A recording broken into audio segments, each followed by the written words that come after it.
Morning everyone, সকলকে জানাচ্ছি অনেক ভালোবাসা। গণেশ চতুর্থী পার হয়ে গেল, তোমাদেরকে ভিডিও দিব বলে আমার দেওয়া হচ্ছে না। দুদিন আগে করে রাখা ভিডিও, গণেশ চতুর্থী পার হয়ে 2 দিন পেরিয়ে গেল, কিন্তু আমি আর তোমাদেরকে যে ভিডিওটা শেয়ার করব ভয়েস ওভার দিয়ে অথবা এডিটিং করে, সত্যি বলবো বন্ধুরা, সেই সময়টাই হয়ে উঠছে না।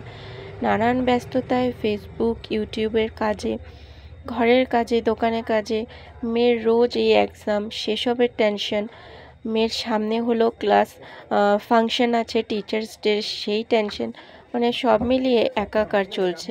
কি করব কি না, কখন তোমাদের কিভাবে পোস্ট করব বুঝতে পারছি না। তাই চেষ্টা করি শর্টস ভিডিও দিয়ে নিজের ভিউজটাকে সবসময় ঠিক রাখার, কারণ যদি আমি একবারই বন্ধ করে দিই আমার কিন্তু রিচ ডাউন, সব কিছুই ডাউন হয়ে যাবে। তো দেখো, গণেশ পুজোর দিনেই ভিডিওটা আমি করেছিলাম। মেয়েকে স্কুলে নিয়ে গেলাম, ছান করে চা বিস্কিট খেয়ে, তারপর হলো কিছু কাপড় ছিল, কাপড় টাপড় ধুয়ে, দেখতেই পারলে প্রচণ্ড রৌদ্র দিয়েছিল, এত গরম দিয়েছিল হঠাৎ করে, যেমন গরম পড়েছিল রৌদ্রটাও দিয়েছিল। গণেশ চতুর্থীর দিন বৃষ্টি হয়, তো তোমাদের দেখাচ্ছি। তারপর দেখো, ছাতা একটাই এনেছি, মেয়েকে দিলাম ছাতাটা ছোট, এখন আমার হাতেও অনেক কিছু ছিল, আমি নিতে পারতাম, কিন্তু মেয়ের স্কুল ব্যাগের থেকে এক্সট্রা একটা ব্যাগ ছিল যেটার মধ্যে অনেক কিছু নিয়ে আসতে হয়, ওয়াটার বোতল, টিফিন ব্যাগ, এই যে দেখো ছোট্ট টিফিন ব্যাগ, সেটাও সঙ্গে থাকে। আমি একটা পার্স নিয়ে আসি সঙ্গে, তো অনেক কিছুই আনতে হয়। তো গরমে থাকতে না পেরে এই যে মাথায় কাপড়টা দিয়ে দেখো স্কুলে যাচ্ছি। স্কুল তো 9টা থেকেই শুরু হয়, বাচ্চাদের একটু আগে হয়, বড় ক্লাসে একটু লেট করে।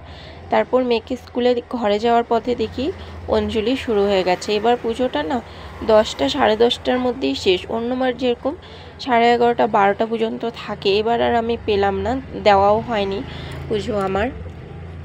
তো তোমাদের একটু হলেও শেয়ার না করলে ভালো লাগে না, তাই আমি শেয়ার করলাম। আর এই যে পর্দাটা দেখছো, এটা কেন দেওয়া হয়েছে, কেন দিয়েছে আমি তোমাদের সেটাও জানাচ্ছি। তো দেখো, এখন রোদ্রটা একটু কমেছে, তোমরা দেখেই বুঝতে পারছো রোদের তাপটা একটু কমেছে।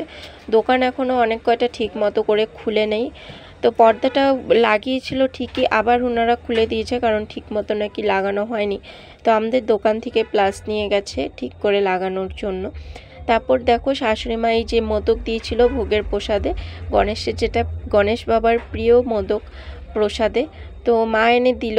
আমাদের তো মিষ্টি অত একটা কেউ খায় না, সকলেরই সুগার, আমার বাবার, মায়ের, শাশুড়ি মায়ের, তো তার জন্য আমার জন্যই এনেছে, আর ঘরে মেয়ের আর হাজব্যান্ডের জন্য। আর এদিকে দেখো, মায়ের কিন্তু আগমন হচ্ছে, তোমরা প্যান্ডেল দেখেই বুঝতে পারছো। এখানে খুব একটা এমন প্যান্ডেল নেই যে পুজোর 1-2 মাস আগের থেকেই শুরু হয়, শুধুমাত্র হাতে গোনা কয়েকটা এমন আছে প্যান্ডেল, যেগুলি পুজোর কিছুদিন আগের থেকেই শুরু হয়। তো তোমরা দেখে নিশ্চয়ই বুঝতে পারছো, আমি এই ভিডিওটা শর্টসে দিয়েছি। ওই মণ্ডপ দেখাতে এসেছিলাম, একটু কাজেও এসেছিলাম, তখন এই ভিউটা তোমাদের শেয়ার করলাম। আর এই যে মেয়ের স্কুল থেকে রেকর্ড বুক দিয়েছে, এটাই যদি আমি কোনো কারণে স্কুল যেতে না পারি, এটার মধ্যে ডিটেলস আমাকে জানাতে বলেছে, প্যারেন্টসের সিগনেচার চেয়েছে। দিন দিন যত মেয়ে বড় হচ্ছে, পড়ার চাপ বাড়ছে, আগের মতন কিন্তু এখন পড়াশোনা কোনোখানেই নেই, এটা নিশ্চয়ই তোমরা জানো, যাদের বাচ্চারা এখন স্কুলে যাচ্ছে। যারা বড় হয়ে গেছে সেই দিন নিশ্চয়ই পেরিয়ে গেছে। তো দেখো, মেয়েকে স্কুল থেকে চাউ দিয়েছে। ও সাধারণত কিন্তু খুব একটা টিফিন আনে না, কারণ টিফিনে রোজই ওই খিচুড়ি দেয়, কোনো সময় যদি ঘুগনি দেয় অথবা মটর সিদ্ধ করে সুন্দর করে দেয় তখনই নিয়ে আসে। তো চাউটা এদিকে খাচ্ছিল, তা আমি তো দোকান চলে গেছি, সব চাদর ধুয়ে দিয়েছিলাম, শুধু চাদরটাই পেতেছি, বালিশের কভারগুলি আর সময় হয়নি লাগানো। তো দোকান থেকে এসে দেখি মেয়েই করছিল, বসে বসে পাচ্ছে না, তবুও চেষ্টা করছে, তারপর ওকে শিখিয়ে দিলাম। এখন তো এভাবেই দিন আমার চলছে, মেয়েকে নিয়ে, সংসার নিয়ে। মেয়ে যখন বড় হবে তখন কিন্তু চিন্তা ভাবনা আর একটু অন্যরকম হয়ে যাবে, মেয়ের খেয়াল, যত্ন আরতি সবই অন্যরকম হবে। তো দেখো, গণেশ চতুর্থীর দিন আমরা কিন্তু নিরামিষ খাইনি, আমরা আমিষই খেয়েছি।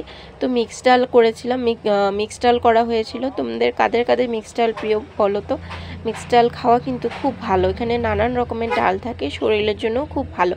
তো দেখো, তারপর করা হয়েছে এই যে মসুর ডালের শুকনো করে, যেটা ডাল ছিল একটু আমার জন্য স্যালাড করেছে, আর তার সঙ্গে পাতলা করে ডিমের ঝোল, অমলেট করে তারপর ঝোলটা বানানো হয়েছে।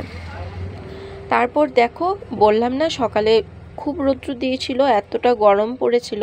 তারপর হঠাৎ করে দোকান যাওয়ার আগে 4:30 কি 5টা বাজে, তখন প্রচুর বৃষ্টি, আর বৃষ্টিটাও এত সুন্দর লাগছিল। পুরো বৃষ্টির ফোঁটাগুলি আমি বুঝতে পারছিলাম যে বৃষ্টির ফোঁটাগুলি যে পড়ছে, পুরো দেখা যাচ্ছিল একদম পরিষ্কারভাবে। তাই তোমাদের একটু শেয়ার, মাঝে মধ্যে এরকম লং ভিডিও না শেয়ার করলেও কিন্তু অনেক সময় আমাদের ভিউজ, রিচ সব কিছুই এঙ্গেজমেন্ট ডাউন হয়ে যায়। তাই চেষ্টা করি আমি সময় বের করে সপ্তাহে হয়তো একদিন বা 10 দিনে একদিন একটা করে লং ভিডিও দেওয়ার। শর্টস তোমার তো দিতেই হয়, লং ভিডিও দিতে হয়, নাহলে কিন্তু ওয়াচ টাইম একদমই পূরণ হবে না এত সহজ। কারণ দেখছি তো ওয়াচ টাইমের জন্য সকল দিদিভাই দাদাভাইরা কতটা কষ্ট করছে। তো দেখো বন্ধুরা, বৃষ্টি উপভোগ করছি বাইরে দাঁড়িয়ে, তোমাদের শেয়ার করলাম। আর গণেশ চতুর্থীর দিন বৃষ্টি কিন্তু একটু হলেও হয়। আর এই যে চানাগুলি দেখছো, এসব কিন্তু কাস্টমারের থেকে সত্যি বলবো মেয়েই বেশি চাওয়াচাই করে, কিন্তু ওকে কিন্তু আমি এত একটা চানা খুব একটা খেতে দেই না। আর শরীরেরও কথা আছে, পেটেরও কথা আছে, স্কুল যায়, টিউশন আছে, আর্ট ক্লাস আছে। বাচ্চাদের একটু প্রবলেম হয়ে গেলে না দেখো কিচ্ছু ভালো লাগে না মা বাবার।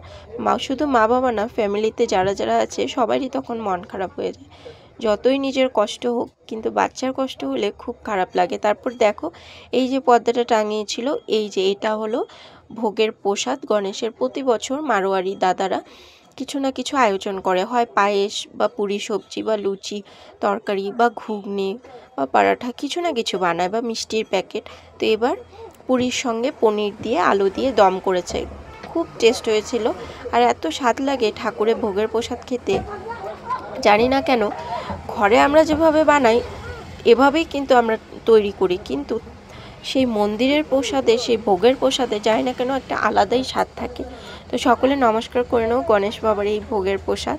তো আশা করলাম আমার এই ভিডিওটা তোমাদের খুব ভালো লেগেছে। অনেক দিন পর এই ভিডিওটা শেয়ার করলাম। পারলে পুরো ভিডিওটা দেখে একটা সুন্দর কমেন্ট করে যেও। ভালো লাগলে লাইক, শেয়ার, সাবস্ক্রাইব করতে ভুলো না বন্ধুরা। আর আমার যে প্রবলেমটা এখনও কিন্তু ঠিক হয়নি, স্ট্রাইকের যেটা প্রবলেম, সাবস্ক্রিপশন যেটা আমি সাবস্ক্রাইব করতে পারছি না, তো সেটাই ঠিক হলে আমি সবাইকে দেখে দেখে আমি খুঁজে খুঁজে নিশ্চয়ই চলে যাব।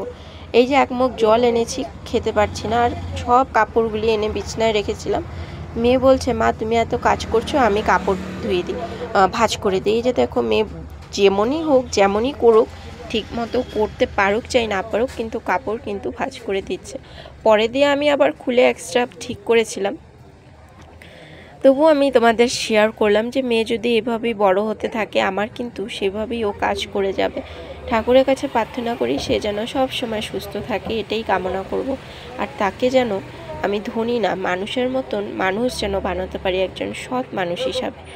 তার কাছে টাকা পয়সা ভাগ্যে কতটুকু আছে কি আছে জানি না, কিন্তু তাকে যেন সৎ একজন মানুষ। দেখো চলে গেলাম রাতের খাবারে।